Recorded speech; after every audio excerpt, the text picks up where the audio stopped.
So again, we were trying to talk about how essential the need for a link is as far as, being a data analyst is concerned.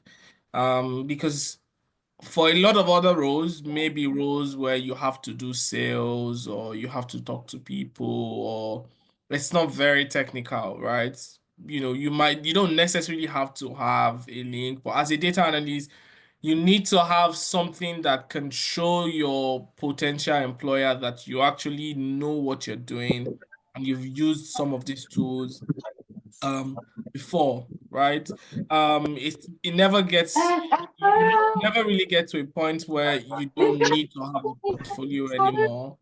I just think that the reliance on portfolio might reduce as you grow in your career, but there's still a need to have a portfolio regardless. And so these are some of the essential points that we need to take cognizance of when we're working on our CV. Ensure that there's a link, ensure that you have relevant experience, ensure that your CV is legible. You don't need too many colors. There are three things that you should avoid. Avoid exaggerated experience. I'll tell us a short story about a friend that got a job, and we were all excited for him because it was a very, got a job in a very nice company. You know, pay was very good as well. We all were excited, and when he got the job, some of the things that he mentioned during the interview. If Right. can. Please again ensure that your mic is muted if you're not contributing to the session, right? And so some of the things that he mentioned during the interview sort of like put him ahead of every other person. And then somehow everyone took interest in him because he said that he could do something, right? This has absolutely nothing to do with the JD. It was just something that, oh, so you can actually do this. And he said, oh yeah, he can, he knows how to do it. He worked on the project. Indeed, he worked on the project, but he worked on the project as more like a junior analyst or something, not like a senior analyst that was majorly in charge of the project, right? And so when he got on the job, is something called probation period for 6 months was based on that thing that he said that he knows how to do, right? Because it was something that the company didn't realize that they needed until he was talking about it during the interview, right? And so it was now placed on, of course, when you get a new job, you probably have to go through a period of probation, after which you can now, properly know that you have joined the company, essentially, right? And so that was like his major KPI for passing his probation.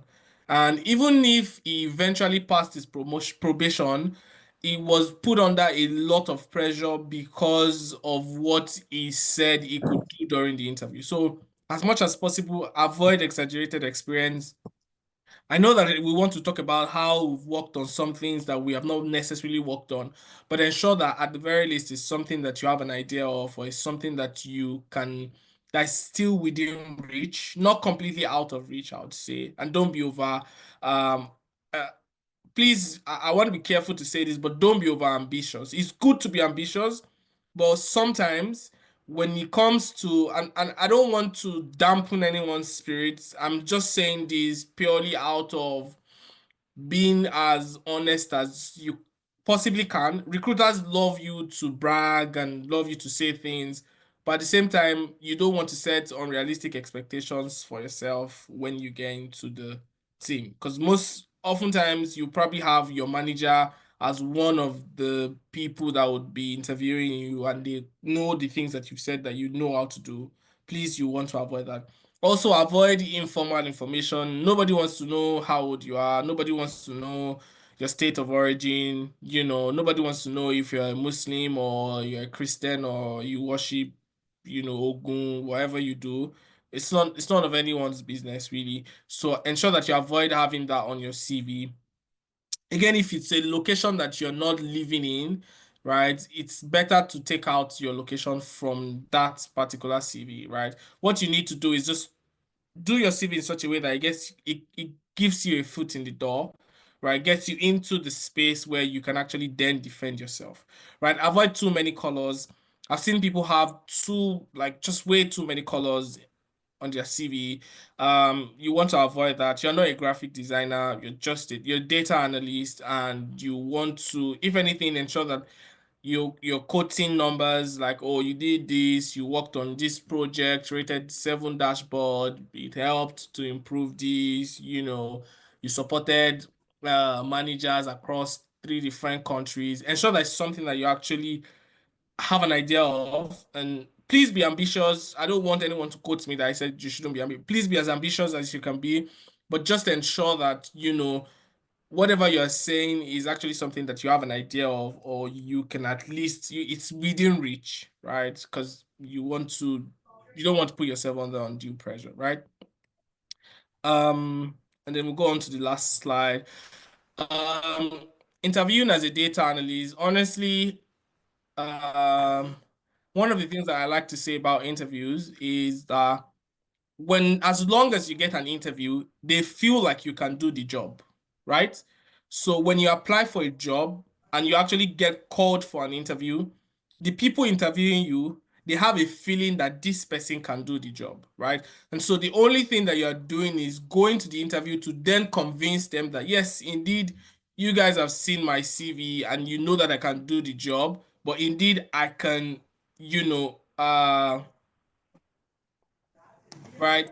And indeed, you know that you can do the job. I just want to you just want to go there to convince them that you can actually get the job done. That's what interviews are all about. I had an interview a couple of days ago, and honestly, I knew that I probably like didn't apply for the role anyways. It was just, a recruiter reached out to me and I felt like, oh, okay, let's see how this goes. And I decided to do the interview, and I was so relaxed because it was more like a conversation, like, oh, I worked on this. And so if I actually really wanted the interview, I'll probably get a feedback in a few days' time. But honestly, even if I get the job, I probably would not take it, to be honest. But what I'm just trying to say in essence is be as relaxed as possible. People can tell when you're having an interview and you are under your tensed. Just try to relax. Consider it as they already think I can do the job. I just need to convince them that I can do this. So, what are the 4 important things that you need to take note of if you want to interview for a role as a data analyst? The first is understand the business and its data needs. This is very, very important. If you check my LinkedIn, you'll be surprised to see how many people that I've reached out to in different companies. So if I need to apply for a job or if I've been called for an interview for a role, I best believe I'm going on LinkedIn to look at those who if either people that are presently in the role or people that have had the role before or people that worked in that company within that team and they've left, right? So I always just try to ask people my present role now.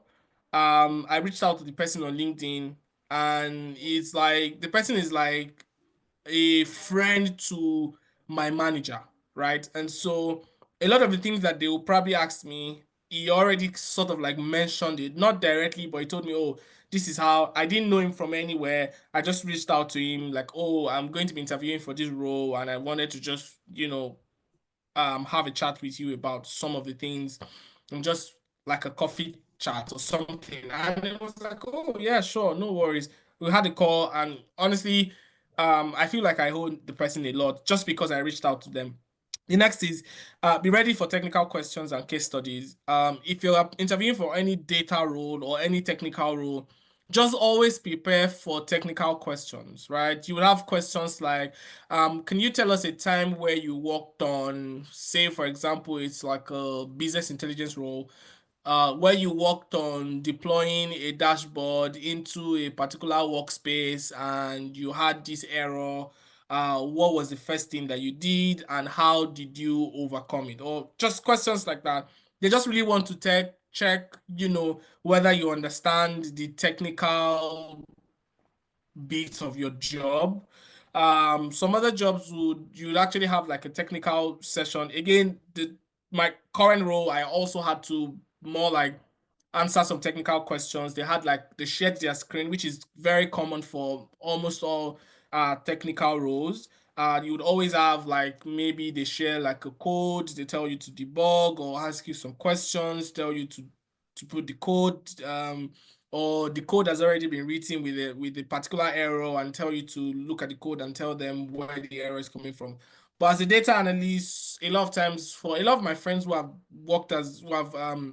gotten jobs as data analysts, some of them they had the data sent to them before a day or 2 days before the interview. They had to analyze the data, present it during the interview. Sometimes they actually give them a short task during the interview. So it really could come in different ways, but just have an idea of what kind of questions to answer in terms of how do they work on, what kind of tool do they work on in that company.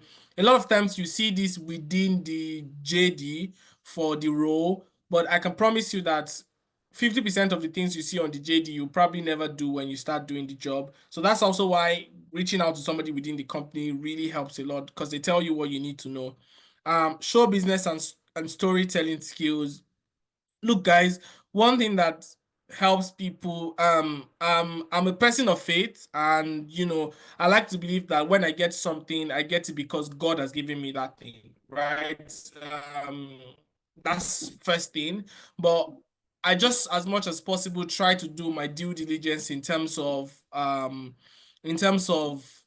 preparing for interviews. And so one of the ways that I prepare for interviews is that I think of stories or some things that have actually happened before that I can tie to. So for example, somebody they asked me a question, oh, how did you manage a time where you had to work on you had to work on a dashboard, and then a day to the day that the dashboard will be used for a meeting, you find out that the data pipeline is broken, and some of the visuals in the dashboard are no longer visible. What would you do? Even if that thing has never happened before, right? What they are probably trying to test in that case is, how you respond to difficult situations. Just think of something that has happened before and think of how you can manage that situation or how you manage that situation and say it in form of a story, like using the star approach, situation, task, action, and results, basically. Be prepared for behavioral and problem solving questions. I don't want to waste time on this. Ask smart questions at the end. Like, look, guys, um, there was a time that I got a job because I asked one of the people interviewing me for the role. It was a research data scientist role, and one of the people interviewing me for the role had worked on a research paper and then had published that research paper. So what I did was I looked at the person's name, I searched for the person's name because I knew that it was a research data scientist role. I knew that some of the people on the panel would probably be researchers who I would be working with, who are data scientists as well. So I got the person's name, I searched for it on Google Scholar, found the person's name, I found some of the recent papers that the person has worked on. I read some of those papers and I was referring to those papers while answering the questions, right? And so at the point they stopped asking me questions, they went on my Twitter page to go and check, we found you on Twitter, we found you on TikTok, and it was just all cruise, and then I got the job, right? So you need to show them again, they already feel like you know how to do the job. You just need to go there to convince them, right? And so again, you want to leave a good impression. I don't want to bore us with all of this, but please, guys, these are the four most important things that you can, try to go over them before you go for an actual interview, right? Um, a day in my life as a data analyst, the first thing that I probably do, again, this is not every day, this is not like an everyday thing. So this is like a typical, maybe one of the nice days, I would say. It's just wake up in those videos you see online that, oh, a day in something something. I actually have something like that I did on TikTok, which is very interesting as well. Which is, when you wake up in the morning, one of the things I probably do is check my emails, see like the tasks that I have, look at my calendar for the day. Again, because I worked with the digital team, we constantly have to, you know, pending task or whatever, stand-up meetings. We join the meeting. I know what the priorities for the day would be. As soon as I'm done with those meetings, a lot of times the next thing I'm doing is going to the database to get the particular data. If I already have the data, maybe I like there's a dashboard created for it, and I need to write a new DAX function to maybe manipulate the data to create a visual. I get on that. Once I'm done with that, I'm constantly building dashboard. Honestly, I miss this part of my life, building dashboard and just building dashboard. It was really fun. Um, and so building dashboards and reports, and then communicating findings. Communicating findings, sometimes it might be through just sending an email, or this dashboard has now been updated, or find attach this link to this dashboard, blah blah blah. Or if it's an existing dashboard and I just need to make an adjustment, to just send an email or send a Teams message that, oh, I've now worked on this. You can go to the link to look at the most updated data, whatever, or let me know if you have any feedback. So basically, this is just a typical day. I mean, sometimes it could be more chaotic that I'll wake up in the morning and I'm not even checking my emails. I'm just basically going back to a query that I struggled with the day before, and maybe join meetings. Obviously, a lot of times you have to join meetings and do reports and all of that. So I think that's all. I'll take one question and then we go to the case study session. I know that we don't have as much time, but I would try as much as possible to see what we can do within the shortest possible time, just to, typical day in our life. Say we've had the meeting and my manager has told me, oh, we need to get this data done. How do I actually work on that analysis and how do I communicate the insights? That's what I want to do for the case study session. Um, so I'll take one question, if any. Otherwise, we um just get into the case study session proper. So if you have any questions from all of the things I've said so far, I'm happy to take a question now. Otherwise, we get into the. Can we hear me? Hello? Yes, we can. Right. So there are no questions, right? Okay, good. Um, so people say that like when you take a session and nobody asks you a question, it's one of two things. It's either you have not communicated properly or you've done a great job, right? So is it safe to assume that I've done a great job then? Yes, sir. We can pick up. All right, then good. Thank you for the feedback. So I'll stop sharing for a second and then I'll just go into my Power BI and then we can don't save, right?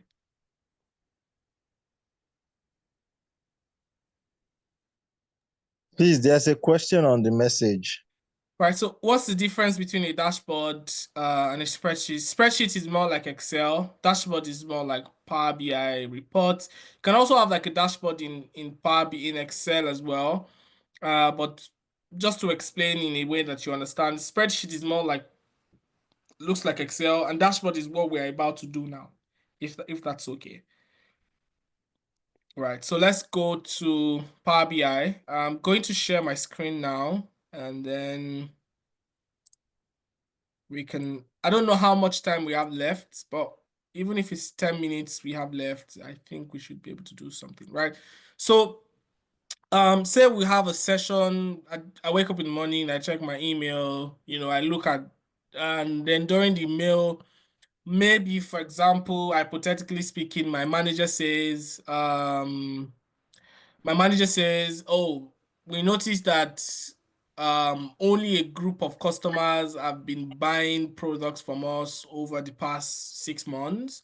Solomon, can you pull up a dashboard that basically looks at our customer database, and then we can identify who these customers are and then what they've been buying and see how we can reward them. Basically, this is like a typical request that can come from my manager while I was working as a digital deployment data analyst, which is, oh, we have a list of customers, we want to look at them, what have they been buying, uh, How long have they been buying from us? Who are these customers? Are they working class? What time of the day do they like to order? What kind of products do they order? So basically just doing a bit of exploratory analysis with the customer database, right? So what I do is first is I go to the present workspace, look at the existing Power BI dashboard in Power BI service, see if any of the reports existing there can answer that question.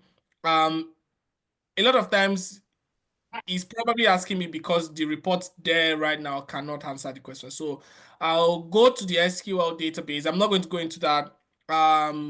Connect to the right database or whatever table I'm trying to use, write the queries that would give me customer information or customer transaction, whatever information I need to do. If I need to write some joins, I'll do that. But that's not where we're going. Where we're going to is actually bringing the data into Power BI. So say I've now gotten the data, I've exported it into Excel. An example, I can directly export it into Power BI as well. But we're not going into that. So hypothetically speaking, I have the data exported into Excel now, and I want to work on the data to answer the question, right? And so we'll go to get data, right? Because I'm trying to connect to a data that is in Excel. I don't know if it's actually a flat file or if it's an Excel file. But I think it's probably a CSV file. I'm not sure. I'll click on CSV. Oh, okay, it's not actually. So go to data. It's an Excel file, so I can click on Excel. If I want to connect to a database, which is what I'll most likely do, is I'll go to SQL Server and then I can just, you know, the server that I'm using, a lot of times you already know the server, you know the database, you then connect to it. If you want to get the query, you've already written the query in Excel, in SQL, you can paste it here to export, or you can save the whatever information you want to get as a view in the database and connect to that view. Basically, it really depends on what you're trying to do. So hypothetically speaking, I have the data in Excel, I'm trying to connect to it. I'm not using a database. I'll go to get data, go to Excel workbook, and then customer demographic data. That's the data. And then I can then open. Now, remember the first steps I mentioned when I was trying to explain what we need to do with data. I don't know what's going on, but okay, just 1 second. I need to look at this data, see what's going on with it.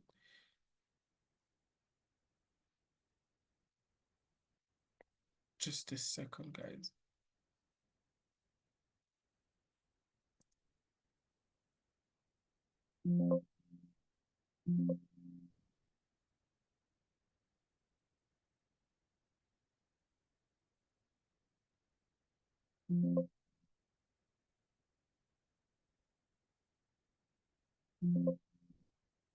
Right.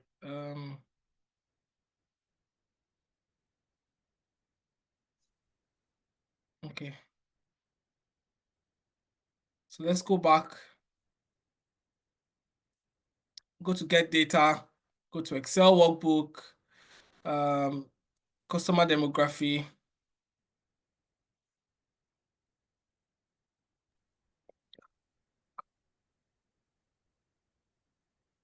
Okay.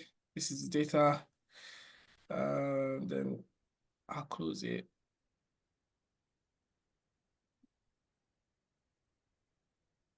I'll do it again. I've actually not used this data in a while, so I'm surprised that it used to be like a dummy data that I use from time to time. Oh yeah, sorry about that. By the way, I'll put the data in the chat before the end of the session so that in case you watch the video, you can. Right, so now I have the data. This is the data sheet one. If I click on this, this is just to preview the data. So already I have the data. I can see that it contains our customers, what they've been buying. and then I can then check it if that's what I want. And then I can load the data. Typically what I should do is go and do some data cleaning, but I've skipped that just because I wanted to quickly get into this Power BI. And so now the data is in Power BI. We can see it somewhere here.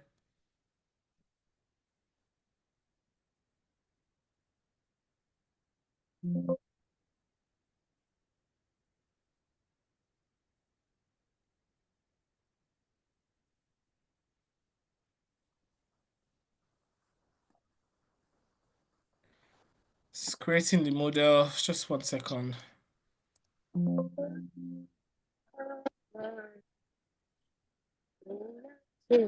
Normally shouldn't take this long.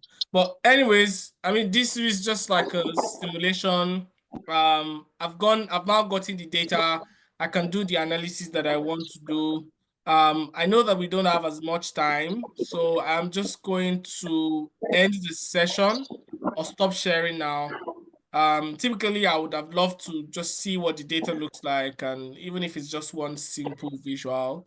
But we really have no time, right? So I'll stop sharing now, and then we can ask questions if any. Right. Do we have any question? Is it possible to focus on Excel and avoid Python? Somebody said yes, of course. Indeed, it is possible to start that way, but at some point you would need to explore Excel. You will need to explore Python, right? So it is good to start without learning Python. I'm looking at the word avoid. It means the person has probably tried and they've not, been able to um, you know, get a My hang of it. question. What you can do is take some time off, go to probably another tool. You can decide to learn, say, SQL or whatever. But as a way of foundation, it's good to start with Excel, understand how spreadsheet works, understand those functions. Your foundation of those functions will help you as you get to use other tools like SQL, like Power BI. But for starters, you can just start with Excel, SQL, and Power BI. Those are some of the most used tools as a data analyst. Do we have any other question? Somebody said, what's the difference? I think I already answered that. Thank you for sharing the files with us last week. It was really helpful. Thank you very much for the feedback.